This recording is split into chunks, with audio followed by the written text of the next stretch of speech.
The Talented Mr. Ripley by Patricia Highsmith, Chapter 29. Venice, June 3rd.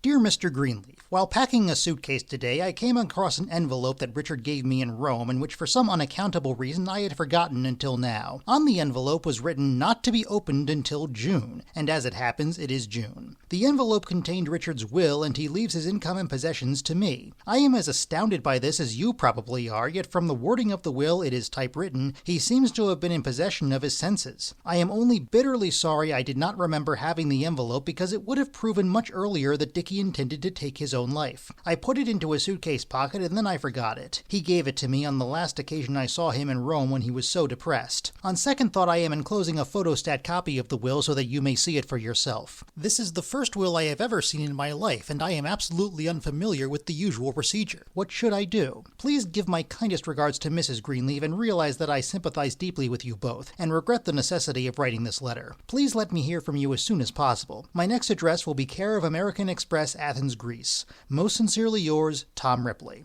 In a way, it was asking for trouble, Tom thought. It might start a new investigation of the signatures on the will and also the remittances, one of the relentless investigations that insurance companies and probably trust companies also launched when it was a matter of money out of their own pockets. But that was the mood he was in. He had bought his ticket for Greece in the middle of May, and the days had grown finer and finer, making him more and more restless. He had taken his car out of the Fiat garage in Venice and had driven over the Brenner to Salzburg and Munich, down to Trieste and over to Bolzano, and the weather had held everywhere, except for the mildest, most spring-like shower in Munich when he had been walking in the Englischer Garten, and he had not even tried to get under cover from it, but had simply kept on walking, thrilled as a child at the thought that this was the first German rain that had ever fallen on him. He had only $2,000 in his own name, transferred from Dickie's bank account and saved out of Dickie's income, because he hadn't dared to withdraw any more in so short a time as 3 months. The very chanciness of trying for all of Dickie's money, the peril of it, was irresistible to him. He was so bored after the dreary, eventless weeks in Venice when each day that went by it seemed to confirm his personal safety and to emphasize the dullness of his existence. Roverini had stopped writing to him. Alvin McCarran had gone back to America after nothing more than another inconsequential telephone call to him from Rome, and Tom supposed that he and Mr. Greenleaf had concluded that Dickie was either dead or hiding of his own will, and that further search was useless. The newspapers had stopped printing anything about Dickie for want of anything to print. Tom had a feeling of emptiness and abeyance that had driven him nearly mad until he made the trip to Munich in his car. When he came back to Venice to pack for Greece and to close his house, the sensation had been worse. He was about to go to Greece, to those ancient heroic islands, as little Tom Ripley, shy and meek, with a dwindling $2,000 odd in his bank, so that he would practically have to think twice before he bought himself even a book on Greek art. It was intolerable. He had decided in Venice to make his voyage to Greece a heroic one. He would see the island swimming for the first time into his view as a living, breathing, courageous individual, not as a cringing little nobody from Boston. If he sailed right into the arms of the police in Piraeus, he would at least have known the days just before, standing in the wind at the prow of a ship,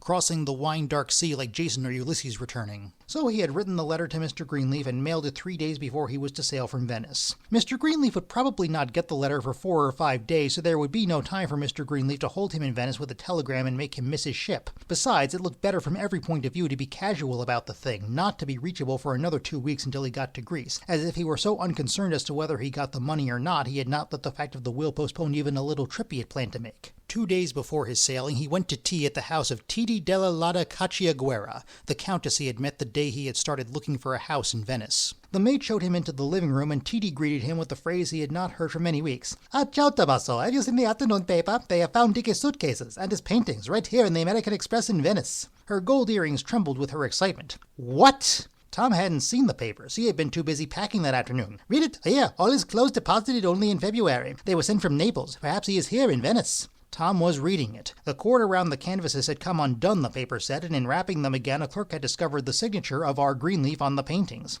Tom's hands began to shake so that he had to grip the sides of the paper to hold it steady. The paper said that the police were now examining everything carefully for fingerprints. "Perhaps he is alive," Titi shouted. I don't see why this proves he's alive. He could have been murdered or killed himself after he sent the suitcases. The fact that it's under another name, Fanshawe." He had the feeling the Countess, who was sitting rigidly on the sofa staring at him, was startled by his nervousness, so he pulled himself together abruptly, summoned all his courage, and said, "You see, they're looking through everything for fingerprints. They wouldn't be doing that if they were sure Dickie sent the suitcases himself. Why should he deposit them under Fanshawe if he expected to claim them again himself? His passport's even there. He packed his passport." "Perhaps he is hiding himself under the name of Fanshawe. Oh, caro mio, you need some tea." Titi stood up. "Gustina, il tè per piacere subitissimo." Tom sank down weakly on the sofa, still holding the newspaper in front of him. What about the knot on Dickie's body? Wouldn't it be just his luck to have that come undone now? Ah, Carinissimo, you are so pessimistic, T.T. said, patting his knee. This is good news. Suppose all the fingerprints are his. Wouldn't you be happy then? Suppose tomorrow when you are walking in some little street in Venice, you will come face to face with Dickie Greenleaf, alias Signor Fanshawe. She let out her shrill, pleasant laugh that was as natural to her as breathing. It says here that the suitcases contained everything. Shaving kit, toothbrush, shoes, overcoat, complete equipment, Tom said, hiding his terror in gloom. He couldn't be alive and leave all that. The murderer must have stripped his body and deposited his clothes there because it was the easiest way of getting rid of them. This gave even T.D. pause. Then she said, will you not be so downhearted until you know what the fingerprints are? You are supposed to be off on a pleasure trip tomorrow. Écolité.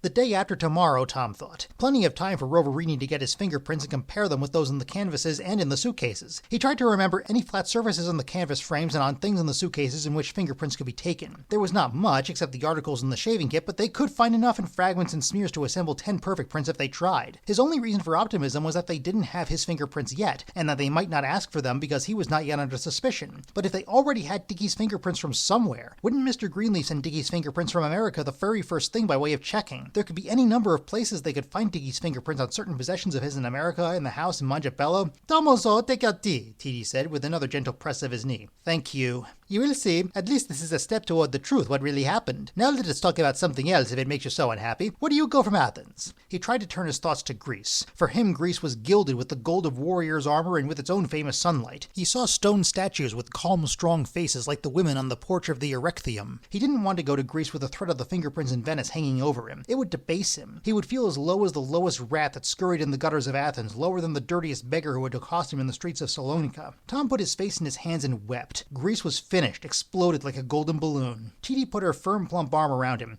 Tomoso, cheer up. Wait until you have reason to feel so downcast. I can't see why you don't see that this is a bad sign, Tom said desperately. I really don't.